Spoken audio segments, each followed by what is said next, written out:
Ku yakin saat kau berfirman, ku menang saat kau bertindak. Hidupku hanya ditentukan oleh perkataanmu. Ku aman karena kau menjaga. Ku kuat karena kau menopang. Hidupku hanya ditentukan oleh kuasa-Mu. Bagi Tuhan tak ada yang mustahil. Bagi Tuhan tak ada yang tak mungkin. Mujizatnya disediakan bagiku. Ku diangkat dan dipulihkannya.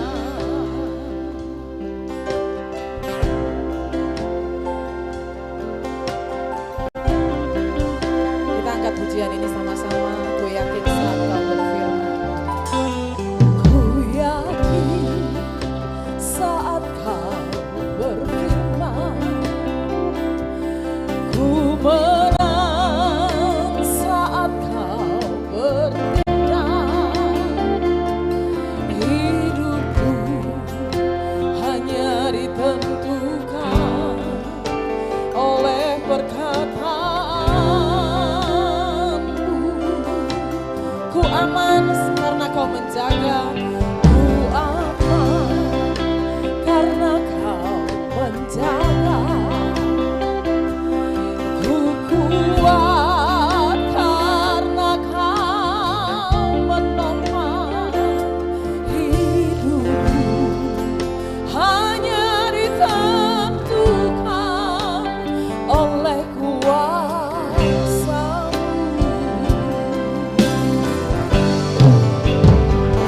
Bagi Tuhan tak ada yang mustahil.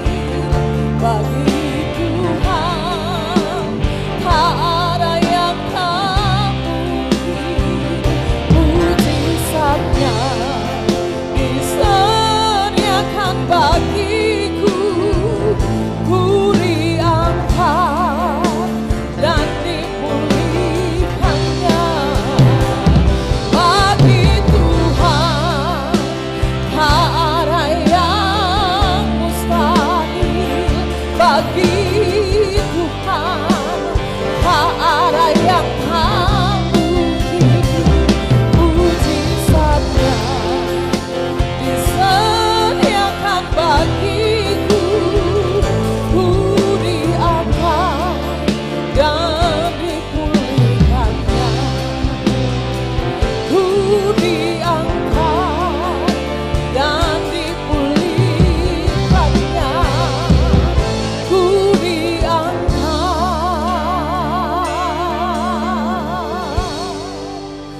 dan dipulihkannya.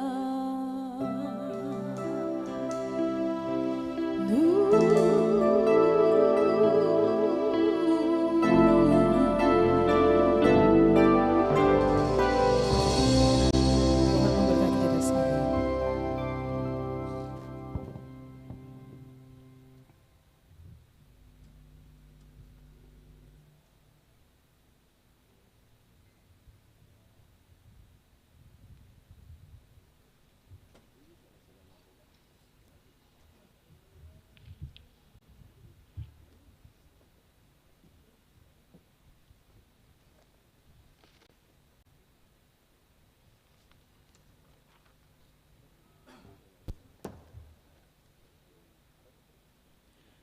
Jemaat yang Tuhan Yesus Kristus kasihi, selamat pagi, Shalom.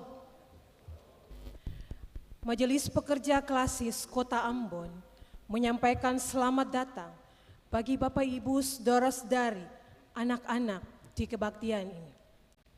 Khusus bagi yang baru pertama kali hadir mengikuti kebaktian di Gereja Maranatha, kami menyambut kehadiran Bapak Ibu saudara-saudari anak-anak dengan sukacita. Selanjutnya kami mohon perhatian jemaat untuk informasi pelayanan sebagai berikut. Kebaktian Pentakosta 2 saat ini di Gereja Maranatha dilaksanakan hanya satu kali pukul 9 waktu Indonesia Timur yang dilayani oleh Pendeta M. Takaria. Majelis Jemaat yang bertugas adalah Majelis Jemaat GPM Shalom dan Majelis Jemaat GPM Sinar Kasih Polri. Pembacaan Alkitab, Roma pasal 8 ayat 1 hingga ayatnya yang ke-17. Tata kebaktian yang dipergunakan adalah tata kebaktian Pentakosta 2. Yang mengisi pujian dalam kebaktian ini, Saudara Ongen Patiwalepia.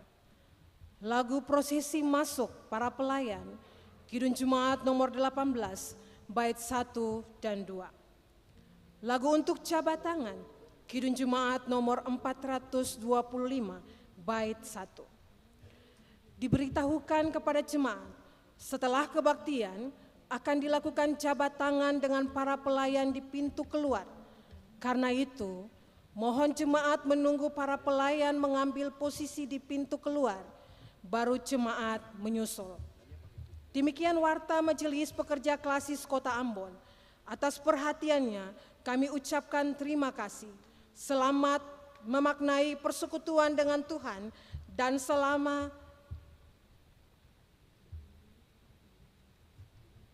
memaknai kebaktian ini sesama dalam kebaktian Pentakosta 2 ini. Tuhan Yesus memberkati. Shalom. Ambon, 29 Mei 2023, Majelis Pekerja Klasis Kota Ambon, Pendeta NJ Rutu Malesi STH Ketua, Pendeta M. Takaria MSc Sekretaris.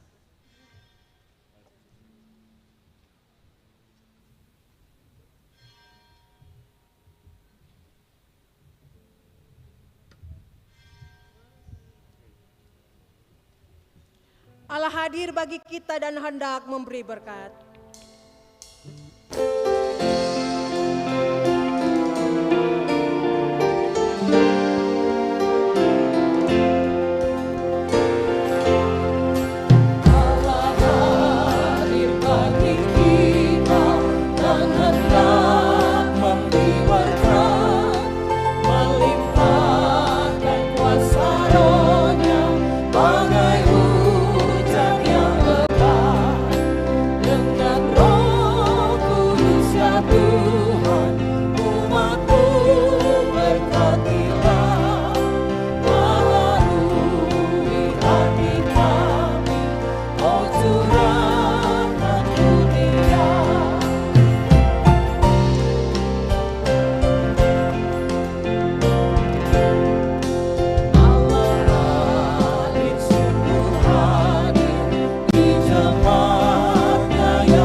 Mari jemaat kita satu di dalam kebaktian Pentakosta 2 di saat ini. Dalam tuntunan Allah Bapa, Anak, dan Roh Kudus, kebaktian syukur Pentakosta kedua saat ini kita laksanakan. Damai sejahtera Allah menyertai jemaat.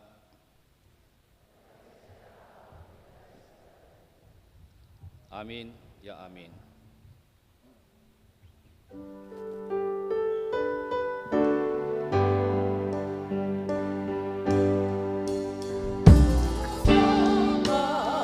Tuhan, dimuliakan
hanya kepada Allah Bapa di sorga segala pujian dan syukur kita persembahkan, karena Dia telah mengerjakan keselamatan bagi dunia.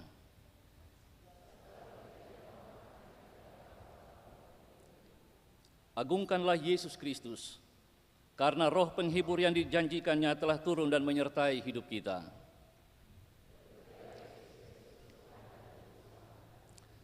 Dengan kuasa Roh Kudus kita dimampukan untuk tetap setia menjadi alat kesaksian bagi dunia ini.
Mengaku dosa dalam tuntunan Roh Kudus. Jemaat, Roh Kudus tercurah untuk mengatur perkataan dan perbuatan kita, supaya setia melaksanakan tugas kemuridan. Roh Kudus memberanikan kita untuk bersaksi tentang kebenaran bahwa Yesus Kristus, Anak Allah, telah mati dan bangkit untuk membebaskan manusia dari dosa.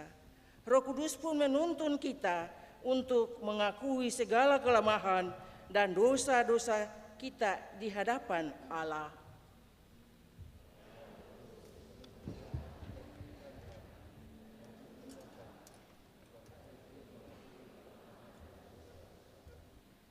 Marilah sejenak kita berteduh dalam keheningan agar masing-masing orang dapat mengaku dosanya di hadapan Tuhan.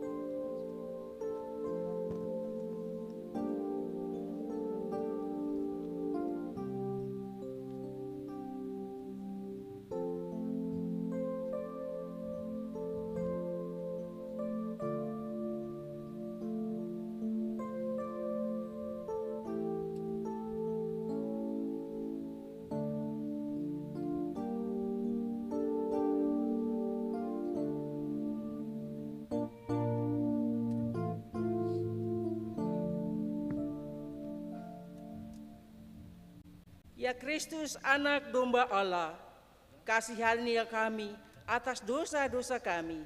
Kuduskanlah kami dengan Roh-Mu yang kudus, agar kami layak di hadapan-Mu.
Roh yang memberi hidup telah memerdekakan kamu dalam Kristus dari hukum dosa dan hukum maut.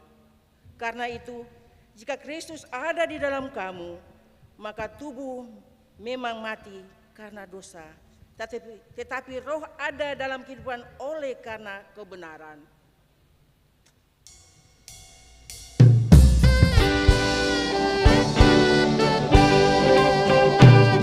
Perubahan besar di kehidupanku sejak Yesus di hatiku. Di jiwaku bersinar terang yang cerah sejak Yesus di hatiku. Sejak Yesus di hatiku. Sejak Yesus di hatiku. Jiwaku bergemar bagai ombak besar. Sejak Yesus di hatiku.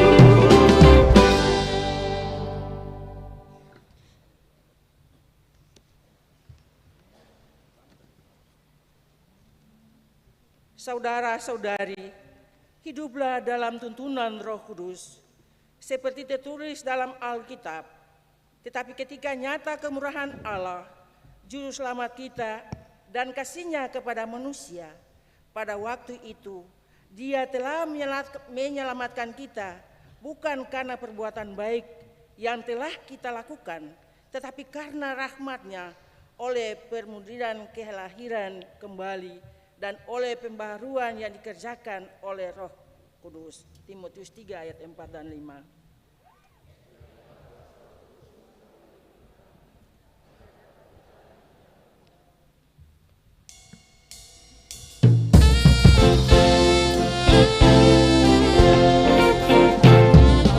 Tobat kembali ke jalan benar sejak Yesus di hatiku. Dosaku dihapus, jiwaku senang sejak Yesus di hatiku.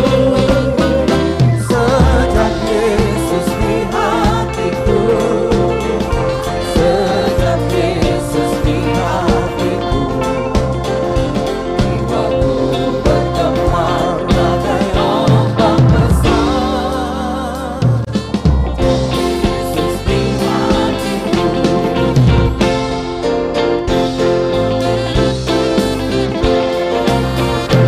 Aku rindu pergi ke tempat Tuhanku sejak Yesus di hatiku.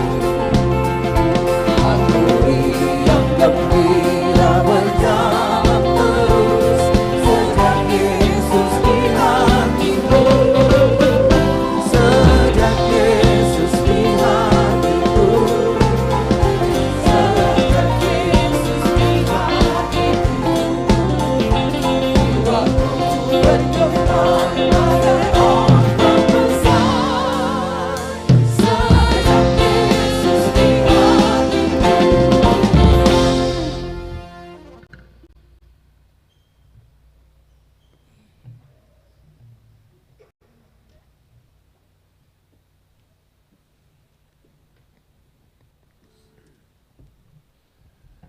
Jemaat yang dikasihi oleh Tuhan Yesus Kristus, di kebaktian Pentakosta kedua saat ini, kita akan membaca dan mendengarkan bersama bagian firman Tuhan yang terbaca dari Kitab Kudus Perjanjian Baru, Roma pasal 8, ayat pertama hingga ayatnya yang ke-17. Pembacaan ini sebentar nanti akan dibacakan secara berbalasan. Roma pasal 8, ayat pertama hingga ayatnya yang ke-17.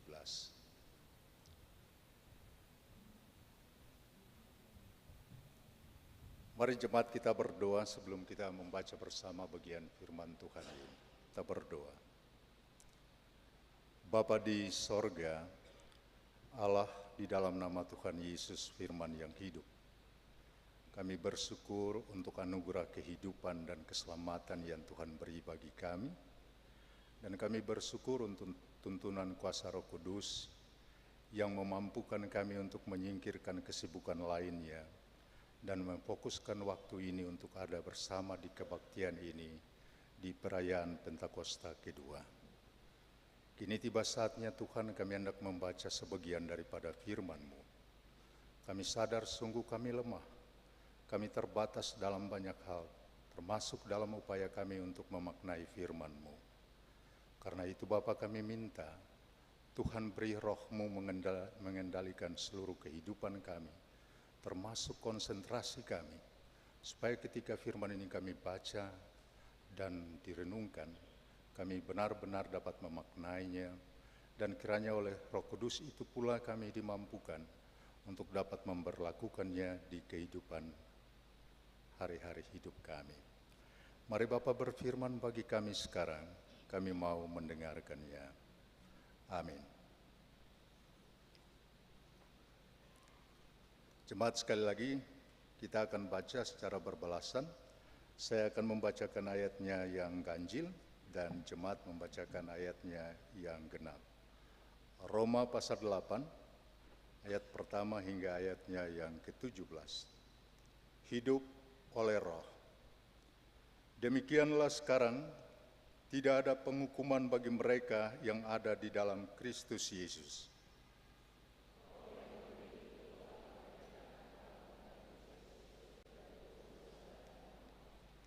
Sebab apa yang tidak mungkin dilakukan hukum Taurat karena tak berdaya oleh daging, telah dilakukan oleh Allah dengan jalan mengutus anaknya sendiri dalam daging, yang serupa dengan daging, yang dikuasai dosa karena dosa, ia telah menjatuhkan hukuman atas dosa di dalam daging.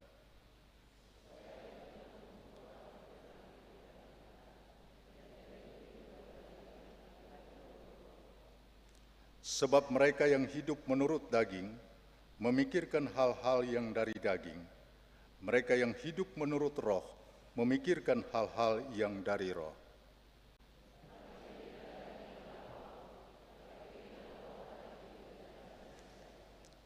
Sebab keinginan daging adalah perseteruan terhadap Allah, karena ia tidak takluk kepada hukum Allah. Hal ini memang tidak mungkin baginya.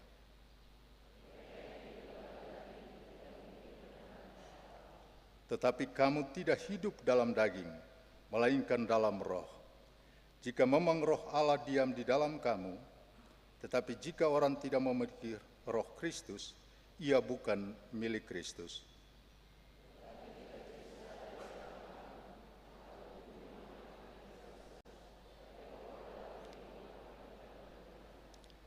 Dan jika roh Dia yang telah membangkitkan Yesus dari antara orang mati diam di dalam kamu, maka Ia yang telah membangkitkan Kristus Yesus dari antara orang mati akan menghidupkan juga tubuhmu yang fana itu oleh roh-Nya yang diam di dalam kamu.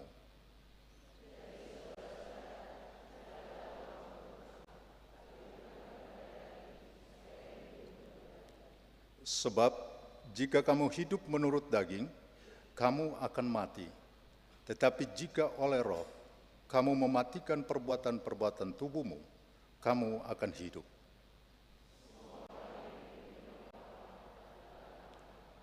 Sebab kamu tidak menerima roh perbudakan yang membuat kamu menjadi takut lagi, tetapi kamu telah menerima roh yang menjadikan kamu anak Allah. Oleh roh itu kita berseru, Ya Abah, ya Bapa.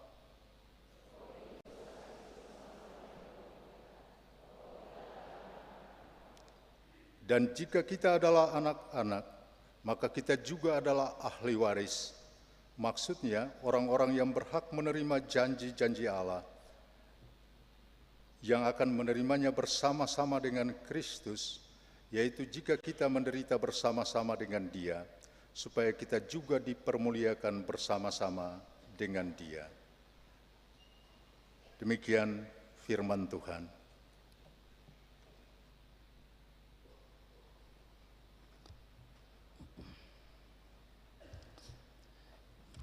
Ibu Bapa dan semua saudara yang beta kasihi dalam Tuhan Yesus, Shalom. Beta ingin memulai pemberitaan firman di Pentakosta kedua ini dengan sebuah cerita Yunani kuno. Mungkin pernah cerita ini di antara Ibu Bapa sudah mendengarnya atau pernah membaca buku dan menemukannya.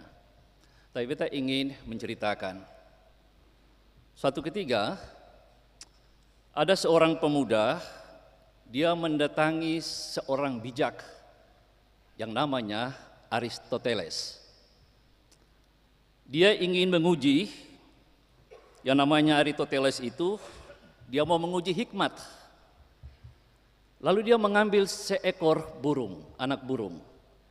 Dia menaruh burung itu di balik punggungnya, ya, di belakang. Lalu dia bertanya kepada filsuf itu,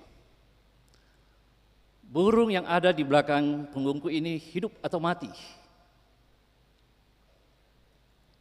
Di dalam pikiran anak muda ini, kalau Aristoteles mengatakan burung ini mati, dia akan menerbangkan dan melepaskan burung itu untuk terbang. Tapi kalau Aristoteles mengatakan burung ini hidup, maka burung ini dia cekik, mati. Lalu dia bertanya kembali kepada filsuf itu, menurut saudara, anak burung di belakang punggungku ini hidup atau mati? Saudara, sambil tersenyum, Aristoteles menjawab anak muda itu, hidup dan mati burung itu ada di dalam genggaman tanganmu. Jika engkau menghendaki burung itu hidup, maka burung itu pasti akan hidup. Tapi jika engkau menginginkan burung itu mati, maka burung itu pun akan mati. Mendengar jawaban filsuf itu atau mendengar jawaban Aristoteles itu, pemuda itu mengangguk-angguk sambil kagum, mengakui kebijaksanaan yang dimiliki oleh filsuf itu, Aristoteles itu. Cerita ini sebenarnya dia ingin mengandung pesan bahwa manusia, beta dan ibu bapak kita semua hidup, itu selalu diperhadapkan dengan kebebasan memilih. Kebebasan dalam menentukan, kebebasan dalam memutuskan tujuan hidup masing-masing kita. Bila kita diperhadapkan pada kenyataan kehidupan ini, saudara-saudara, maka secara sadar ataupun tidak sadar, kita sering dibawa pada satu situasi, pada satu kondisi yang selalu mempertanyakan dan selalu ingin menegaskan kembali komitmen-komitmen kita tentang prinsip-prinsip kita memilih hidup.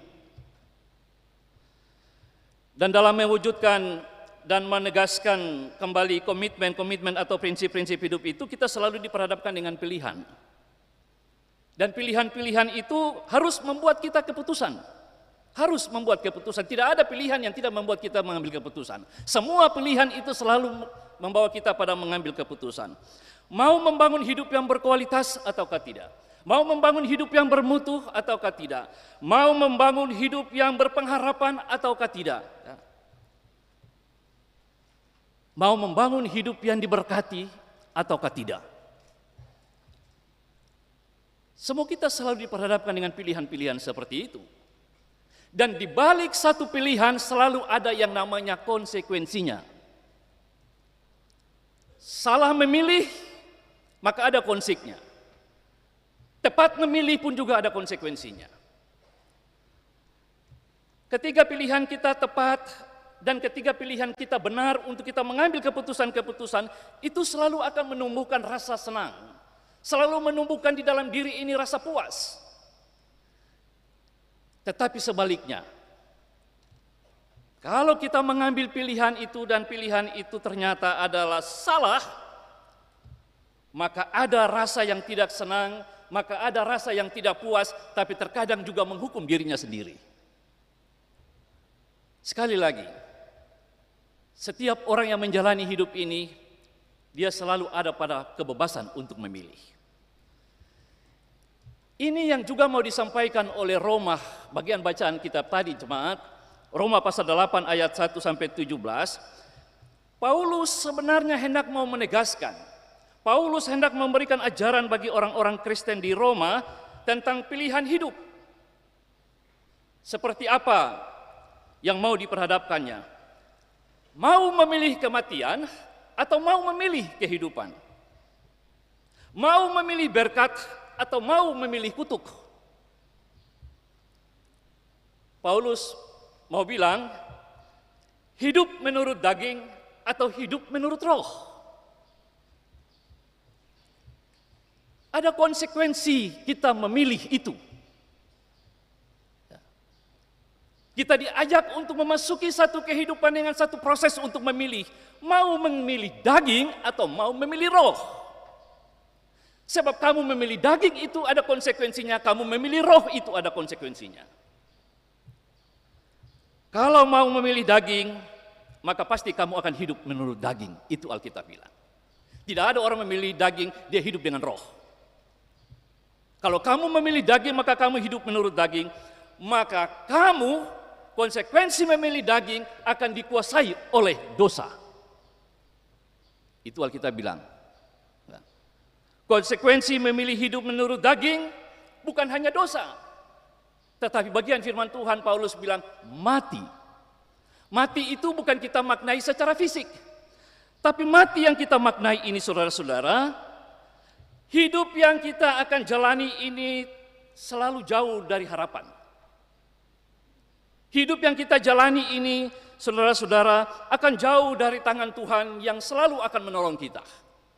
Itu konsekuensi kalau kita memilih daging. Sebaliknya, jika kita memilih roh, maka kita akan hidup. Menjalani hidup dalam kasih dan cinta Tuhan bagi kita.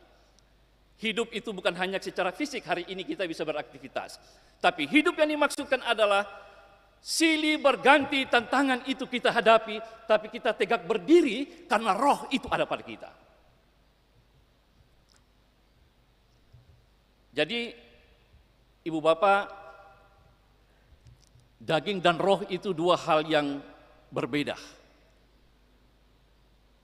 Dua hal yang memiliki makna yang berbeda prinsip. Tidak bisa disatukan. Makanya kita diminta untuk memilih. Semboleh abu-abu. Ya, Bapak Ibu. Kadang-kadang kita sudah bikin kesalahan baru kita bilang itu kemanusiaan kita. Itu kehilafan kita. Kita mengambil hak orang lain, lalu kita bilang itu kehilafan kita.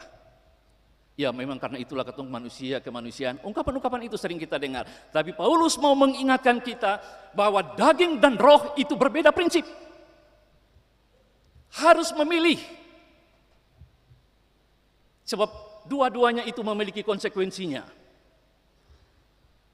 Maka Paulus mau menegaskan, kalau kita hidup dan dikuasai oleh roh dengan sendirinya, setiap orang itu dia akan merasa menjadi ada bagian dalam rumah tangga Allah, keluarga Allah. Bahkan lebih daripada itu bagian firman Tuhan bilang, kita akan disebut dan menjadi anak-anak Allah.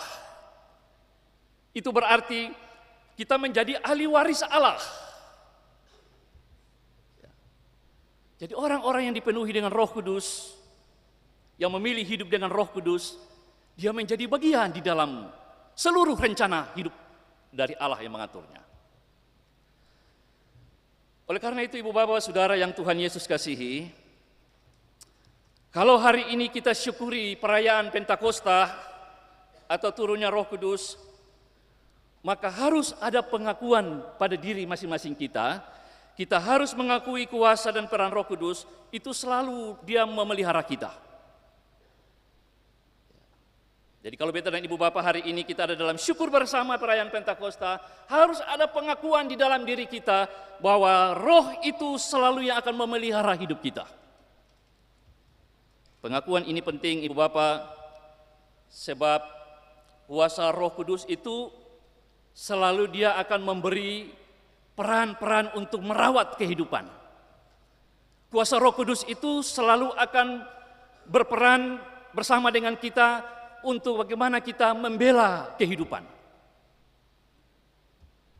Bapak dan Ibu yang Tuhan Yesus kasihi, ketika kita merasa merawat kehidupan, kita membela kehidupan, maka sesungguhnya kita memperlihatkan tentang pemeliharaan Tuhan. Orang Israel itu, kenapa mereka merayakan Pentakosta? Sebab mereka memaknainya bahwa 50 hari setelah kebangkitannya, hidupnya itu selalu terpelihara di dalam tangan kasih mereka. Makanya ada masa-masa panen, dan masa panen itu bagi Israel adalah disitulah kehidupan. Maka ketika kita memilih karya Roh Kudus, kita mengakui tentang karya Roh Kudus, maka sesungguhnya kita ingin mengakui bahwa dengan karya Roh Kudus itu kita bisa merawat dan membela kehidupan. Jadi Ibu Bapak, di ayat 1 itu dia bilang, tidak ada penghukuman bagi mereka yang ada di dalam Kristus. Malah ayat 2 dia bilang, Roh itu akan memberi hidup dan Roh itu yang memerdekakan kita. Jadi Allah dalam rohnya itu selalu menunjukkan keberpihakan untuk kita selalu akan pro hidup, memilih kehidupan yang berkelanjutan. Kalau gitu pertanyaannya, apakah roh itu bisa dilihat? Apakah Roh Kudus itu bisa dirasakan?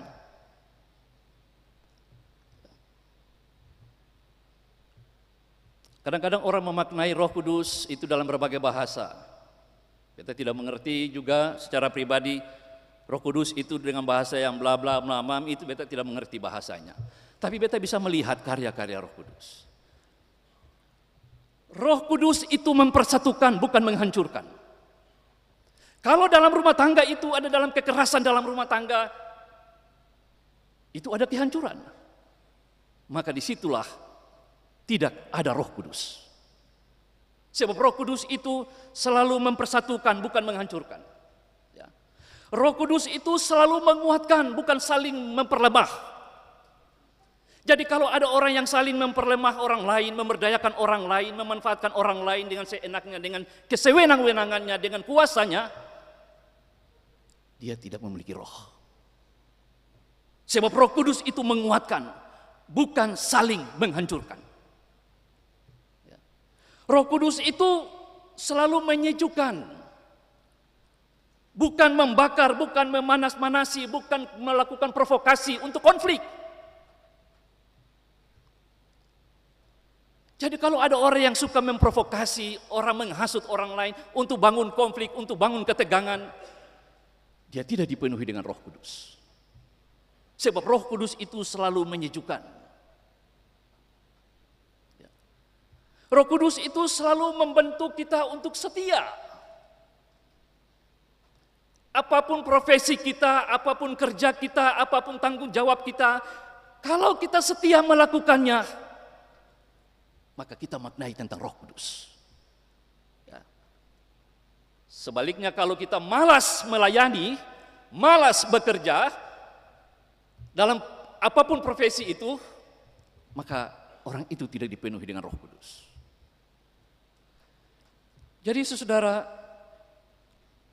roh itu selalu menghidupkan kita, Roh Kudus itu selalu menghidupkan kita untuk kita melakukan karya-karya kehidupan. Kita merawat kehidupan, kita membela kehidupan.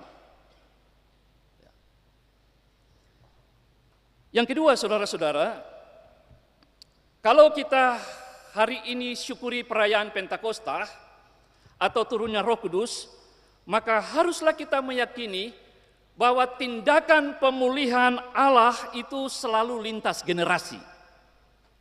Roh Kudus itu tidak hanya pada generasi masa lampau. Roh Kudus itu tidak hanya ada pada generasi kita hari ini, tapi Roh Kudus itu jauh melampaui batas ruang dan waktu. Roh Kudus itu melintasi generasi hidup kita. Bapak Ibu kalau baca di ayat 17, jika kita adalah anak, maka kita adalah ahli waris. Yang bisa memiliki warisan itu hanya adalah generasi yang akan datang. Ya. Namanya warisan itu berarti ada yang ditinggalkan dan nanti ada yang memilikinya. Ya, Bapak dan Ibu. Maka bukan dibilang bahwa, bukan hanya Paulus bilang kita adalah anak, tapi kita juga disebut mewarisi. Anak yang mewarisi. Artinya Ibu Bapak, sekali lagi bukan hanya Israel di masa lampau, pemulihan-pemulihan hidup diberikan saja kepada Israel. Tapi pemulihan-pemulihan itu juga bisa dirasakan oleh beta dan ibu bapak kita semua, bahkan generasi kita, anak-anak cucu kita mewarisi janji-janji pemulihan itu. Ada syaratnya. Hiduplah di dalam Roh Kudus. Itu syaratnya. Hiduplah di dalam Roh Kudus. Jadi kalau papa dan mama, orang tua ingin mewarisi, maka perlihatkanlah karya-karya Roh Kudus itu di dalam hidupmu. Supaya anak tahu itu cerminnya itu ada rohnya di sana. Ya. Bapak dan Ibu yang Tuhan Yesus kasihi, Allah sebagai pemulih itu selalu Dia memanggil kita dan Dia memulihkan kita untuk memastikan bahwa hidup itu kita jalani dalam keberlanjutan. Masalah itu datang silih berganti. Tapi kalau kita hidup di dalam karya Roh Kudus, kita selalu akan disebut anak Allah dan kita mewarisi kehidupan ini. Ya. Masalah itu pasti Bapak Ibu. Ya. Atau ada di antara Bapak Ibu yang tidak pernah menemukan masalah? Kalau ada di antara Bapak Ibu dari kecil sampai besar sampai hari ini tidak pernah menemukan masalah, habis ini datang perbeta di konsistori lalu bilang, Bapak Pendeta, beta penghidup ini tidak pernah menemukan masalah. Supaya beta ingin tahu apa tipsnya, apa resepnya. Apakah dia hidup dalam karya Roh Kudus setiap waktu, atau ada tips yang lain, atau ada resep yang lain. Tapi satu yang beta yakini, beta dan ibu bapak kita semua selalu akan diperhadapkan dengan masalah, rupa-rupa masalah silih berganti. Bukan soal besar kecilnya masalah, bukan soal bentuknya masalah, tapi soal kita adalah bagaimana kita bisa melewati dan menyelesaikan masalah itu. Maka Paulus bilang di situ, pilih saja. Kalau kamu pilih roh, maka kamu akan menjadi bagian di dalam karya yang aku akan kerjakan. Ada yang biasa bilang, nanti dapat masalah dulu baru ketemu iman hidup, bertumbuh, kuat. Mungkin benar juga. Tapi beta ingin mari kita rubah pikiran itu. Mengapa Bapak Ibu, jangan-jangan sampai tiba-tiba masalah datang oleh Yesus yang berdaya. Maka yang harus kita lakukan adalah hiduplah di dalam roh, fokus kepada Yesus, supaya masalah itu silih berganti kita tetap tegak berdiri untuk menghadapi masalah itu, kapanpun. Kita tegak berdiri menghadapi masalah itu. Masalah itu pasti. Tapi kadang-kadang iman kita kepada Yesus tidak pasti. Maka mintalah roh menghidupi kita setiap waktu. Dalam kerja-kerja kita, dalam pelayanan-pelayanan yang kita lakukan setiap waktu, saudara-saudara. Bapak Ibu, kenapa beta bilang begitu? Semakin seseorang itu dipenuhi oleh Roh Kudus, maka semakin kehidupannya itu akan menjadi saksi bagi orang lain. Kalau suami, kalau papa itu semakin dipenuhi oleh Roh Kudus, maka papa itu, suami itu akan menjadi saksi bagi istri, bagi anak-anaknya. Kalau orang tua itu, kalau pimpinan kita selalu dipenuhi oleh Roh Kudus, maka semakin kehidupannya itu akan menjadi saksi bagi anak-anaknya dan bagi orang-orang yang dia pimpin. Karena itu, jika kita ingin mengetahui apakah Roh Kudus itu ada dalam hidup kita ataukah tidak, termasuk gereja ini, cobalah kita melihat kehidupan kita setiap waktu. Saya nggak usah jauh-jauh, cobalah lihat kehidupan kita setiap waktu. Di rumah tangga kita, keluarga kita, tempat kerja kita, di gereja ini, di tengah-tengah kehidupan bermasyarakat kita. Cobalah lihat kehidupan kita setiap waktu. Sebab disitulah kita akan melihat bahwa tanda utama seseorang yang hidupnya dipenuhi oleh Roh Kudus dan tidak dipenuhi oleh Roh Kudus. Jadi kalau kita bicara Pentakosta, Ibu Bapak, pencurahan Roh Kudus, bukan itu satu menjadi wacana tataran langit yang tidak bisa dimengerti, sepertinya sesuatu yang tidak bisa kita artikan. Tidak, Ibu Bapak. Pentakosta itu atau perayaan pencurahan Roh Kudus itu bisa kita mengalaminya di dalam kehidupan kita setiap waktu. Bapak Ibu, beta ingin mengakhiri pemberitaan firman ini dengan satu cerita ilustrasi. Ya, ilustrasi Bapak Ibu ya.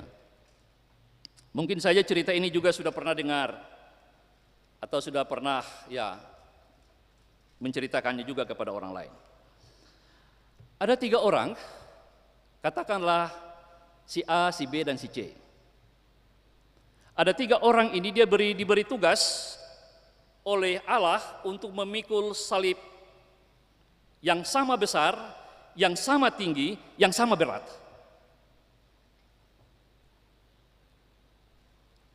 Si A dan si B dan si C ini mereka harus membawa salib itu menuju pada puncak sebuah bukit. Kalau bicara puncak itu berarti memang di ketinggian. Puncak sebuah bukit. Di sana mereka dijanjikan bahwa nanti Allah menjemput mereka lalu membawa mereka masuk ke sorga gitu, bawa mereka ke sorga. Di tengah perjalanan muncul keluhan. Di perjalanan mereka muncul keresahan. Keluhan dan keresahan itu dia terkait dengan beban yang sementara dipikulnya. Salib itu. Ya. Tiba-tiba di dalam perjalanan mereka melihat ada satu gergaji. Lalu si B mulai putar otaknya, lalu si B mulai menghasut kedua temannya. Lebih baik katong potong salib ini sedikit juga. Kasih pendek akang kah, kaki kah, atau tangannya kah, supaya beratnya itu ringan. Bebannya itu semakin ringan. Lalu B mulai melakukannya. B mulai potong kakinya. Si A dan si C, mereka dua tidak merespons. Lalu mereka lanjut pikul salib itu sampai di puncak. Ternyata sampai di puncak ada jurang yang nampak antara bukit itu dengan yang dibilang surga itu. Lalulah dibilang, si B menanyakan, jalan mana yang bisa dilalui untuk sampai ke gerbang surga itu? Tapi bahwa malaikat bilang gini, Allah sudah menyediakan jalan itu untukmu. Si B bingung, si B bilang jalan mana? Ya. Lalu muncullah pikiran si A dan si C. Oh ini nih katong taruh salib, sajalah katong lewat. Sebab salib itu memang sudah diukur pas. Maka taruhlah salib itu si A dan si C lewat. Dalam pikiran B, beta pun salib ini cukup. Yang tadi sugar gaji itu. Waktu dia mau si A dan si C sudah menyeberang, waktu B mau menyeberang, si A dan si C angkat salib. B tidak bisa menyeberang. Saudara, Allah sudah menyediakan jalan itu untuk kita. Allah itu sudah menyediakan jalan untuk semua kita. Kalau kita tidak berhikmat dan kita tidak dipenuhi dengan Roh Kudus, maka jalan-jalan pintas itu kita akan memilihnya. Sama dengan si B. Jalan pintas saja, potong salib saja. Ternyata apa yang dia lakukan itu adalah jalan menuju keselamatan. Apa yang dia pikul itu adalah bagian dari cara untuk Allah menyelamatkan. Di balik karya Allah itu tidak selamanya yang aman dan nyaman. Tapi di balik karya keselamatan Allah itu, yang pahit pun di balik itu ada karya keselamatan Allah. Tinggal bagaimana beta dan ibu bapak kita memaknainya. Jadi Roh Kudus itu selalu membukakan pikiran kita dan mengerti sesuatu. Ya, di balik beban, di balik beratnya apa yang kita pikul, selalu di balik itu Roh Kudus memberikan kepada kita sesuatu untuk memahaminya. Jadi Bapak Ibu, itulah jalan yang sudah disediakan oleh Allah. Oleh karena itu terakhir Bapak Ibu, kekristenan itu bukan roh yang mati.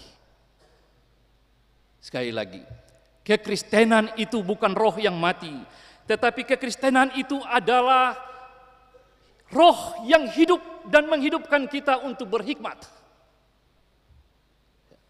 Itulah alasan Mengapa kita harus memuji dan memuliakan Tuhan? Sebab Roh-Nya yang selalu memampukan kita untuk hidup dan melakukan segala sesuatu. Silakan ibu bapak memilih. Mau memilih daging atau memilih roh. Semua pilihan itu ada konsekuensinya. Amin.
Jemaat, kita persilakan berdiri dan kita mengungkapkan pengakuan iman rasuli dengan melakukan Kidung Jemaat 280.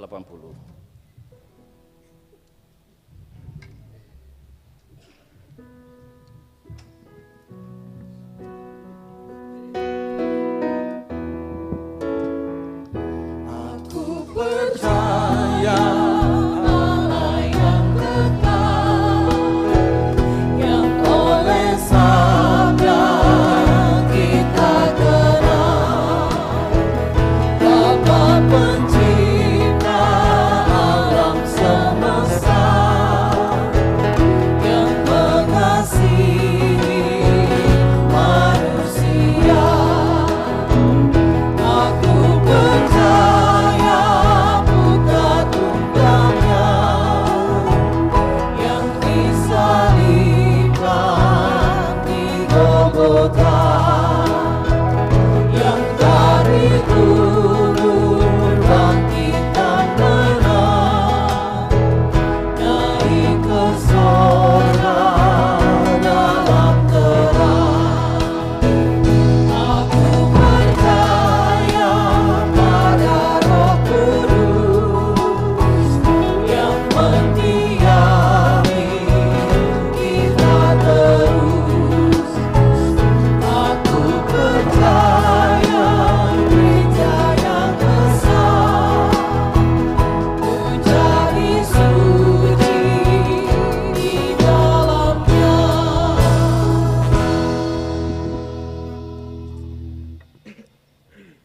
Kini diberikan kesempatan bagi jemaat untuk memberikan persembahan syukur.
bekerja di ladangnya Tuhan.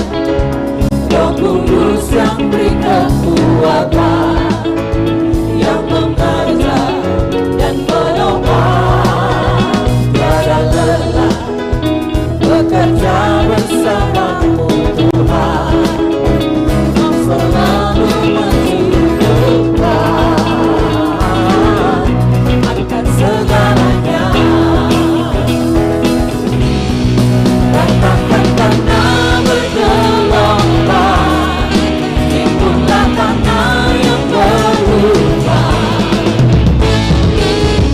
menjadi siap dibangun di atas dasar iman.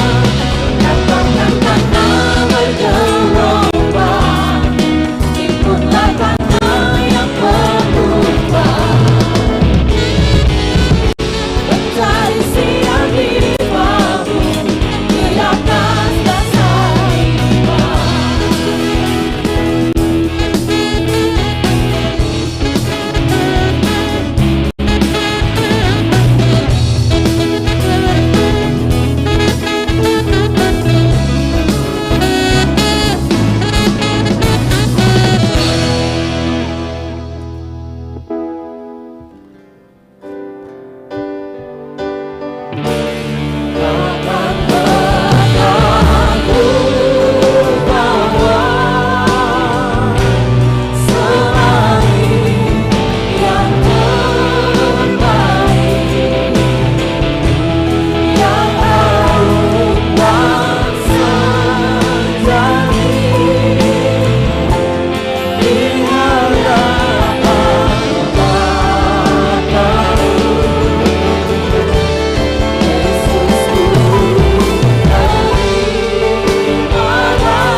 Jemaat, mari kita berdoa.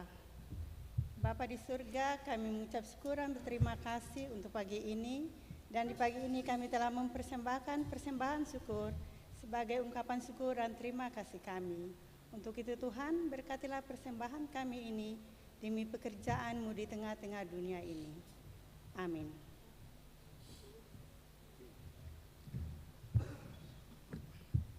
Kesempatan diberikan bagi Saudara Ongen Pati Walapia untuk memperdengarkan kidung pujian.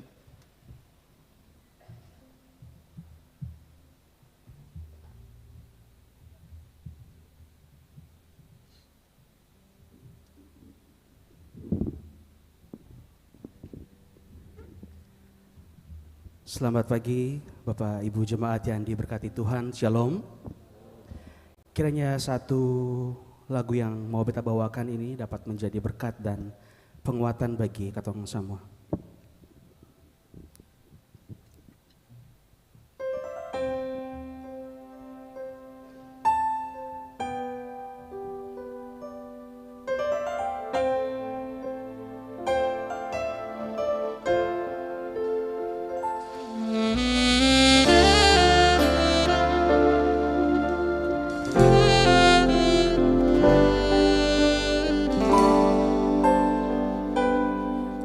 Ketika jalanku lalui berputar di padang gurun, Engkaulah yang memelihara hidupku sempurna. Ketika jalan yang ku tempuh berujung di sungai dalam, Engkaulah yang mengeringkannya untuk ku seberangi. Selalu ada jalan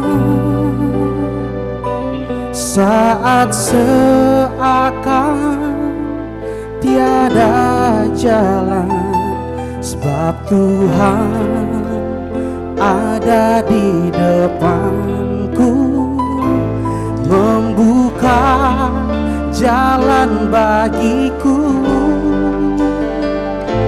Selalu ada jalan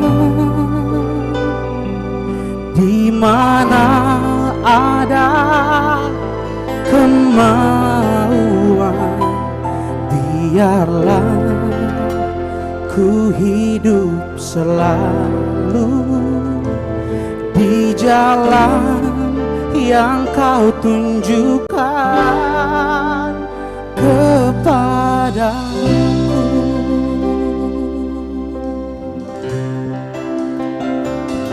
Ketika jalan yang ku tempuh berujung di sungai dalam, Engkaulah yang mengeringkannya untuk ku seberangi. Selalu ada jalan saat seakan tiada jalan, sebab Tuhan ada di depanku, membuka jalan bagiku. Selalu ada jalan di mana ada kemauan. Biarlah ku hidup selalu di jalan yang kau tunjukkan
kepadaku.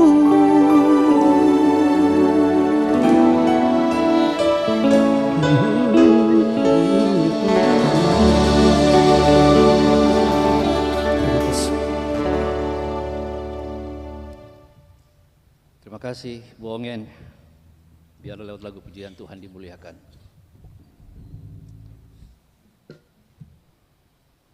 Mari kita satu dalam doa syafaat jemaat.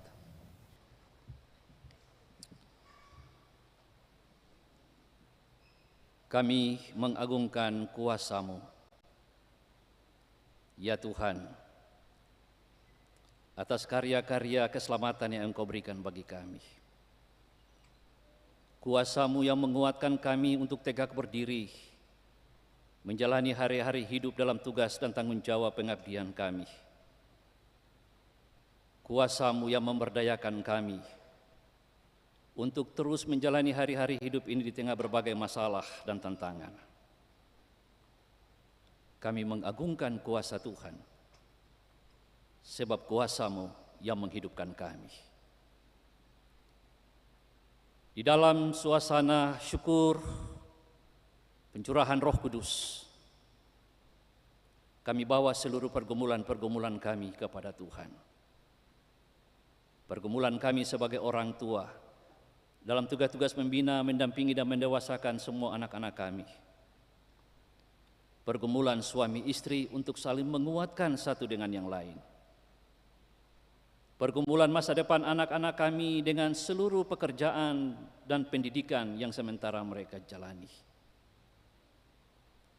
Pergumulan bersama dengan orang tua kami yang sudah lanjut usia. Pergumulan bersama dengan umat-Mu yang sakit, yang lemah, yang tidak berdaya. Pergumulan bersama dengan seluruh pekerjaan, seluruh usaha yang Tuhan anugerahi bagi kami. Pergumulan bersama dengan para janda, duda, anak yatim, yatim piatu, mereka yang berkebutuhan khusus. Pergumulan bersama dengan para pelayan-Mu yang Kau panggil dan mengutus untuk melayani. Semua pribadi-pribadi kami yang datang dengan berbagai pergumulan-pergumulan kami di hari ini, kami bawa kepada Tuhan. Jadilah kehendak-Mu atas seluruh pergumulan kami, bukan kehendak kami manusia yang lemah dan terbatas ini. Berikanlah hikmat di dalam kuasa Roh Kudus-Mu, supaya kami tetap tidak salah memilih. Tapi di dalam kekuatan Roh Kudus kami menjalani hari-hari hidup ini untuk menanti dan menemukan jawaban-jawaban Tuhan atas pergumulan kami semuanya. Tuhan, datanglah bersama dengan kami. Biarlah hari-hari hidup yang kami jalani dari waktu ke waktu tetap dituntun oleh kuasa Roh Kudus, supaya kami terus dikuatkan untuk memberikan yang terbaik bagi Tuhan, bagi sesama. Kami tidak salah memilih. Seberat apapun beban-beban hidup yang kami alami, tapi kami percaya dalam kasih dan kuasa-Mu, kami dapat melewati semuanya itu. Sebab semua masalah ini ada jalan-jalan keluarnya. Sebagai warga gereja, kami berdoa bagi perjalanan tugas-tugas bersaksi, bersekutu dan melayani yang berlangsung di berbagai gereja di dunia ini, termasuk Gereja Protestan Maluku. Tuhan berkenan memberkati seluruh para pelayan-Mu dan umat-Mu.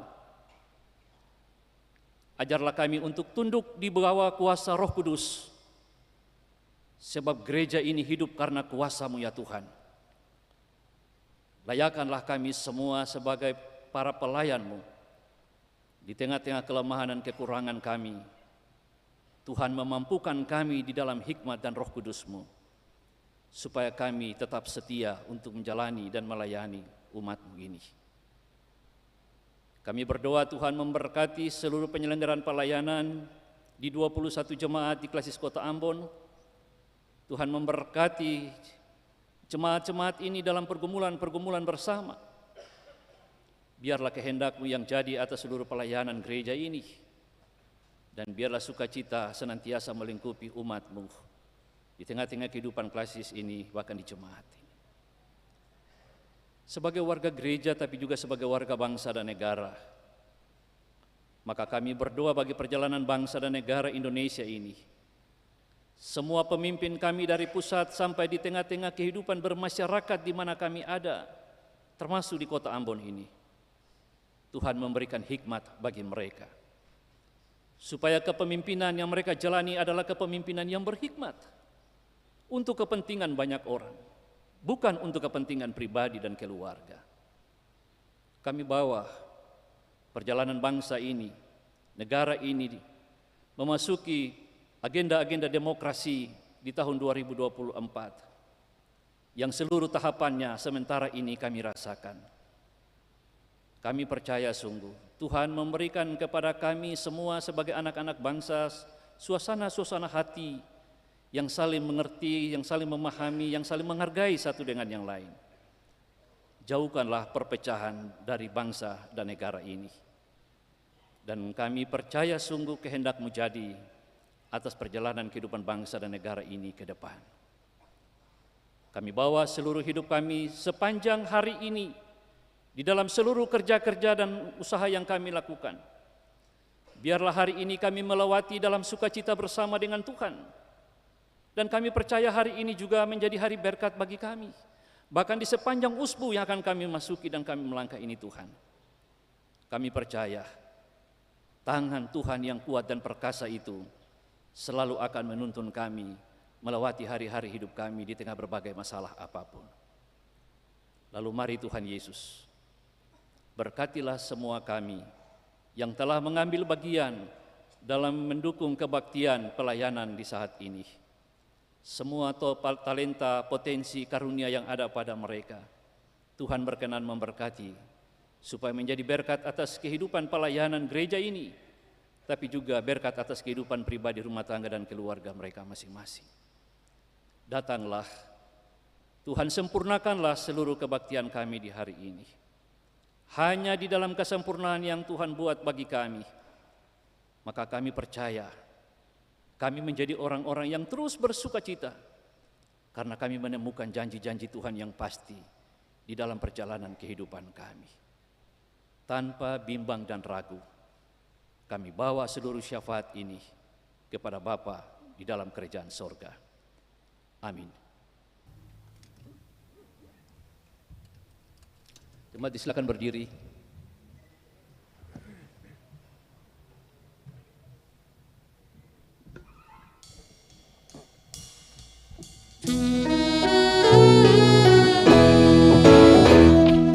Yesus menginginkan daku bersinar baginya, dimanapun ku berada, ku mengenangkannya. Bersinar, bersinar, itulah kehendak Yesus. Bersinar, bersinar, aku bersinar terus.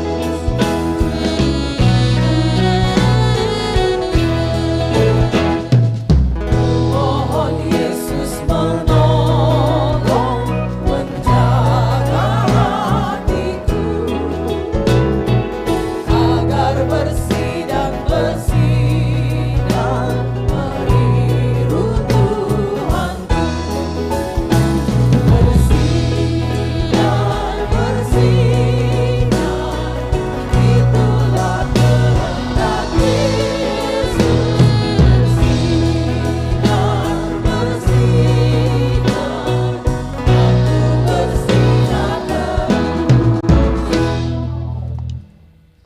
Jemaat, Roh Kudus telah tercurah atas hidup kita. Maka hiduplah dalam tuntunan kuasa Roh Kudus dan bukan kuasa daging. Karena keinginan daging adalah maut, tetapi keinginan roh adalah hidup dalam damai sejahtera. Untuk itu terimalah berkat Tuhan.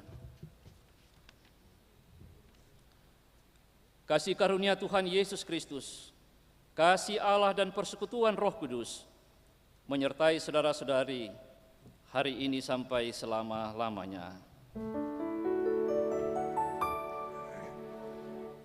Amin, amin, amin. Jemaat silakan duduk, kita doa syukur pribadi.